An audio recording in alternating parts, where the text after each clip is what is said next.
Let n be an integer. If n cubed minus 1 is even, then n is odd. So we're going to give a proof of this. So proof. So we're trying to prove that if this is true, let's call this P, then this is true. We can call this Q. So this is an if P, then Q statement.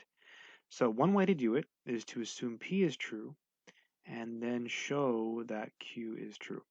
However, that seems kind of, I mean, it might not be too hard, but let's do it a different way. Let's show that not Q implies not P. In other words, we are going to give a proof by contrapositive. So we'll show that not Q implies not P. So we'll assume that not Q is true. So suppose, well, the opposite of odd is even. So suppose n is even.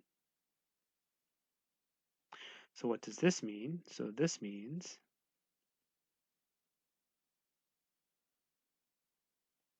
that n is equal to 2k, where k is an integer.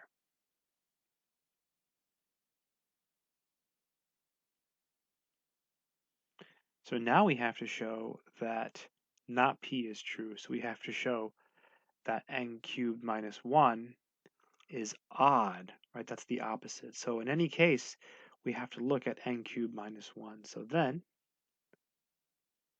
n cubed minus 1, well, that's equal to, well, you can think of n as 2k. That's what it's equal to, minus 1. And this is going to be, well, 2 cubed is 8. K cubed is k cubed. So you get k cubed minus 1. And this is odd, okay, is odd. An integer is odd, let's just say b, if you can write it as 2k plus 1, where k is an integer, or even 2k minus 1, where k is an integer. Both of these are odd, so here we have n cubed minus 1, and it's being written as 8k cubed minus 1, so it's really 8k squared. There's your k minus 1, so that's the k from this. So that shows that it's odd. And that completes the proof. So we showed that if n is even, then n cubed minus 1 is odd. So that's the opposite. It's called the contrapositive. So if n is even, that's the opposite of odd, then n cubed minus 1 is odd. That's the opposite of even.